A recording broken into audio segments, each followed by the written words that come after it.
You ready to do this? Let's do it. All right, here we go. We are doing good. Okay. All right. So 5, 4, 3, 2, and 1. All right, folks, welcome back to the podcast. I'm very excited to have as my guest today, Dr. Ryan Drzewiecki. Ryan, welcome. Thank you, Guy. Thank you so much for having me. I really appreciate the opportunity. Awesome. So Ryan is an experienced leader with over 20 years of experience in behavioral health administration. He currently serves as a chief clinical officer of Sierra Tucson, a residential and outpatient treatment center which provides care to adults ages 18 and older of all genders who are struggling with addiction and mental health disorders. In addition, he is a consultant with the Mara Group, which focuses on organizational efficiency, company morale, leadership training, and clinical excellence. Ryan, welcome. So before we get going here, share with our listeners where you're from originally and where you are currently. Oh boy, so I grew up in Cincinnati. I did my undergrad at Northwestern in Chicago, and then I've been on and off in Phoenix most of my adult life. I left for a few years to do my internship and postdoc at Hazelden in Minnesota.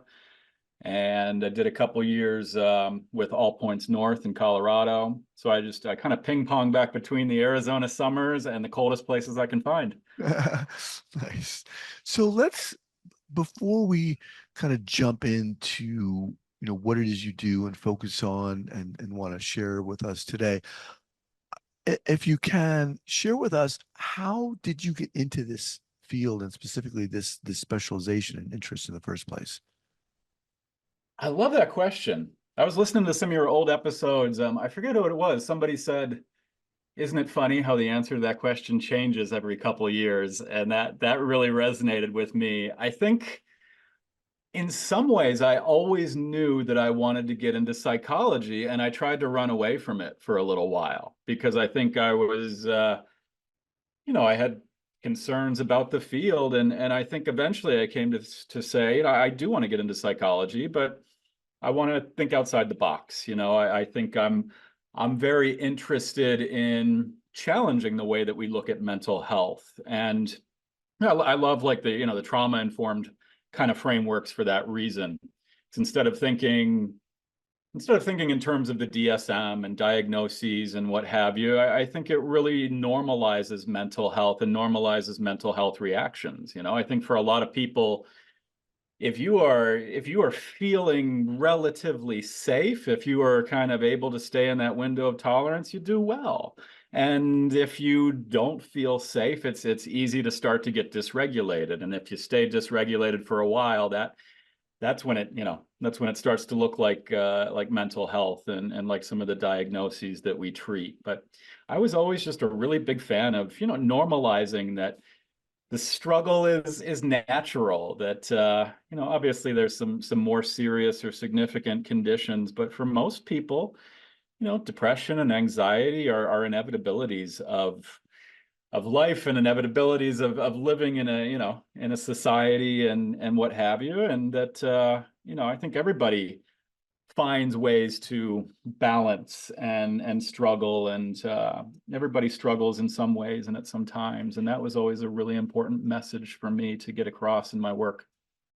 When you started your journey, your education into mental health, were you focused on addiction? Was that something you had your sights set on? I fell into it. I think when I was in graduate school, the short answer is no. I actually started off with special education. I worked a lot with autism back in the early 2000s. When I was in grad school, and they said, "Where do you want to do your practicums and your internship?" I think I said anything but substance abuse. I think I don't even know why, but I do remember saying, "Yeah, let's not go that direction."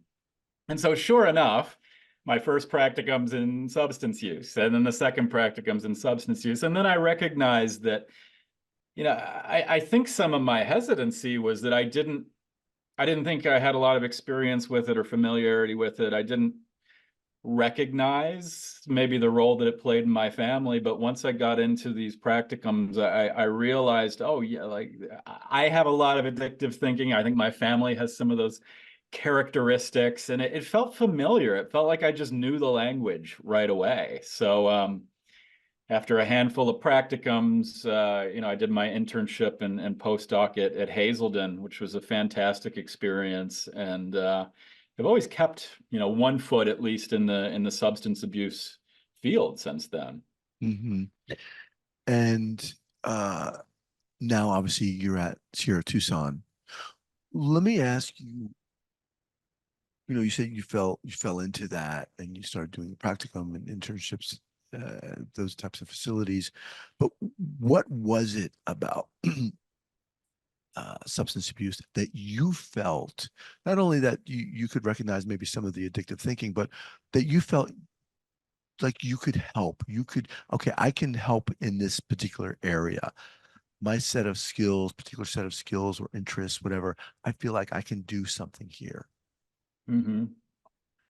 I think I felt it was hard to put my finger on. Like I said, it just felt like I spoke the language. It felt like I knew, to some extent what people were struggling with, or I recognized some of the communication patterns. I certainly recognized the perfectionism that often goes hand in hand with the addictive personality. And it just sort of felt like coming into this realization of, oh, no, this is very definitely the place where I need to be working, because I know this. I know Mhm. what this is like. And I think, through my own history as well, just working through some of those patterns, I have some understanding of what it looks like to build a good foundation, to build a stronger life, to find, better patterns for emotion regulation.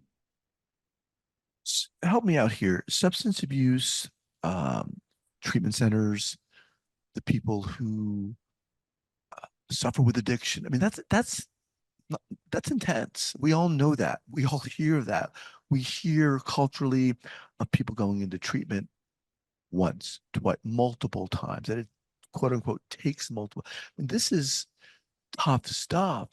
Talk to us about culturally what you do there at Sierra Tucson, how substance abuse treatment is situated in the culture now.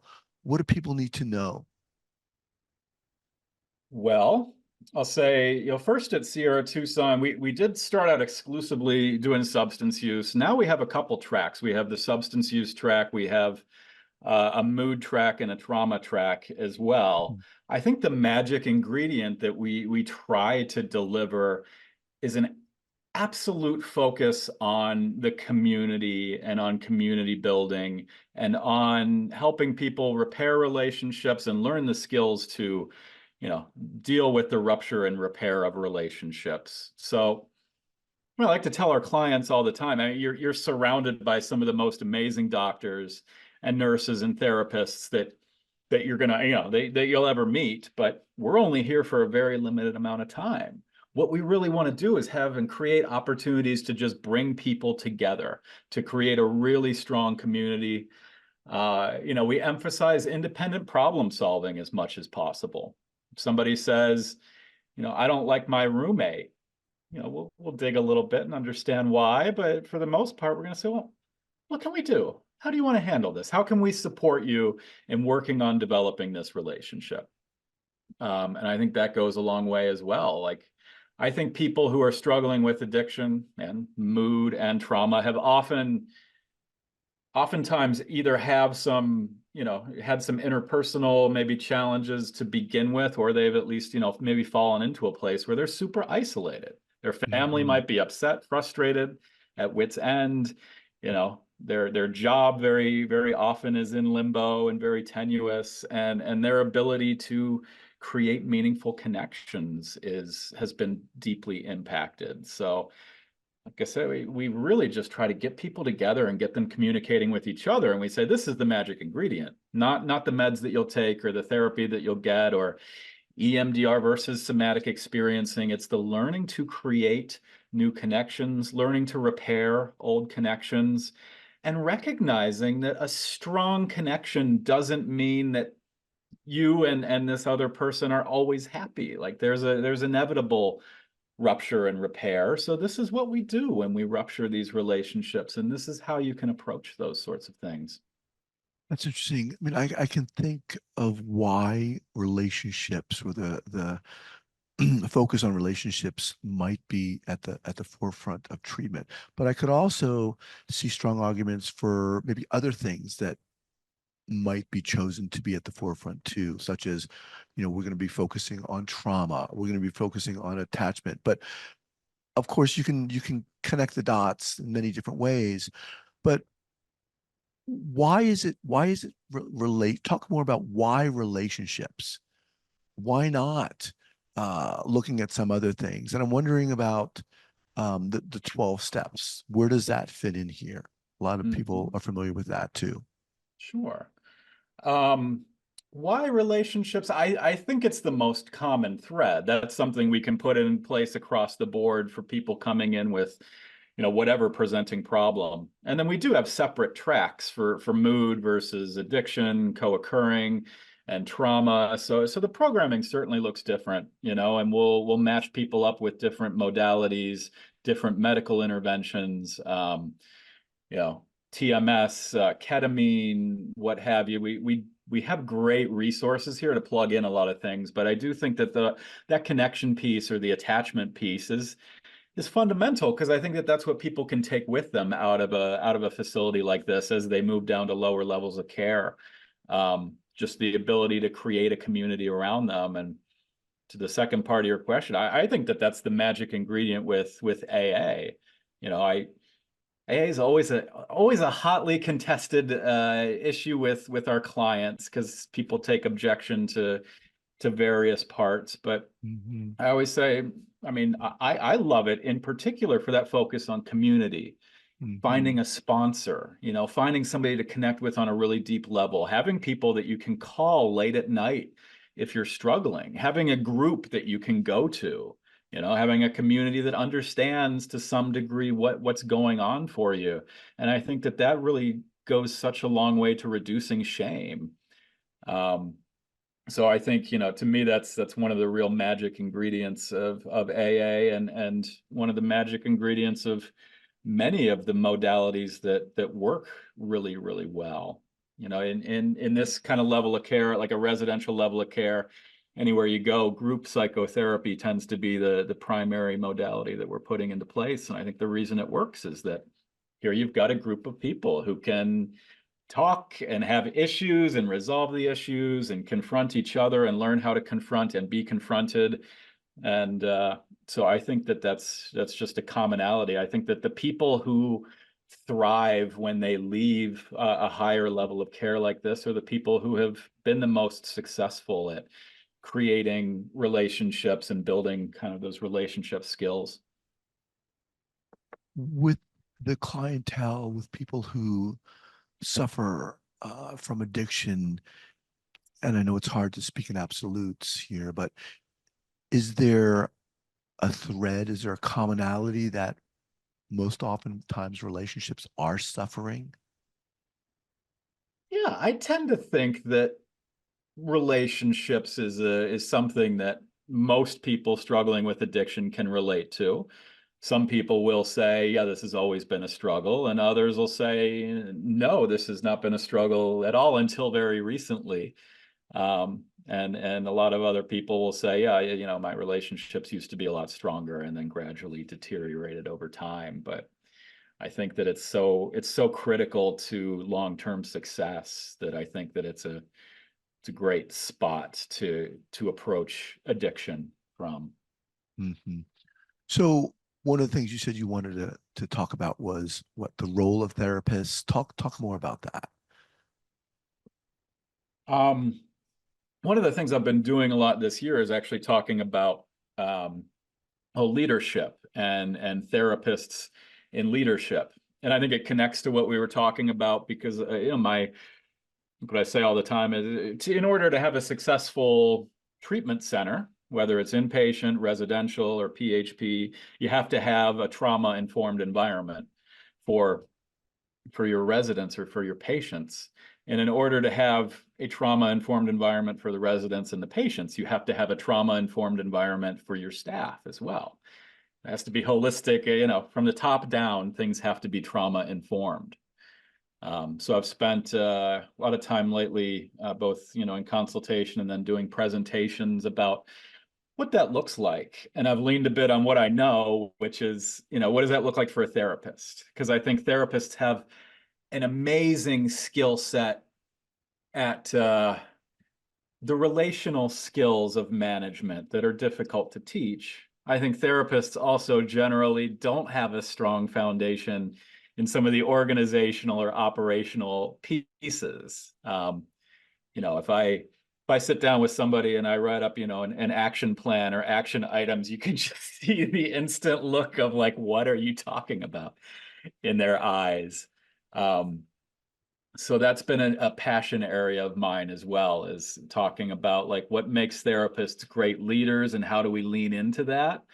And then what are some of those foundational skill sets that are maybe less common to therapists that are important to develop as well, or at least to build a leadership team that can support. Well, let's, if we can, unpack that a little bit. So, because you're in what? You're in a leadership position there, Yeah. correct? Hmm. So, what have you, in a sense, for lack of a better expression, what have you brought to the table in terms of leadership as a therapist, as a doctor? What do you feel like you're leaning on or leaning into?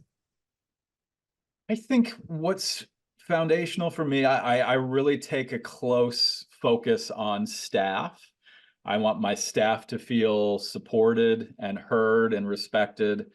And I like to really just emphasize and help create a feeling of safety. Um, I guess that's back to that trauma-informed paradigm. I think staff walking in the door have so many stresses already. We want work to be as safe as feasible. So we like to focus on getting to know people, being very, very transparent in terms of what we're doing and what our goals are, focusing a lot on personal and professional growth and training. Um, like to have, you know, really concise policies and procedures and protocols and clear roles, and promote community and collaboration, and just kind of really drive home all of those trauma informed leadership principles. And I've been fortunate to be here with a leadership team that's really shared those values. I think before I came in, I think that there was less of a sense of safety, but the CEO and the COO that I started with, and the entire leadership team has all just embraced this notion that our staff have to feel safe to do a good job. If we want to do a good job for our clients, we have to really show up for our staff. So it's been really exciting and a great privilege to work with this team in ushering in that trauma informed awareness. And when you say safety, obviously there are different types or kinds of safety. There's a physical safety, emotional safety, et cetera, et cetera. But you outlined a lot of different things, delineating clear protocols, et cetera, et cetera. But talk more about how does an employee feel safe? You're not just talking obviously about physical safety. Hmm. I think to give a no, I think safety is incredibly complex. I think there are so many different facets to it. I always like to take that question and say that the best way to know what safety is to be very involved with the employees and ask them, what is safety to you? Do you feel safe right now? What sort of things happen here that threaten your sense of safety?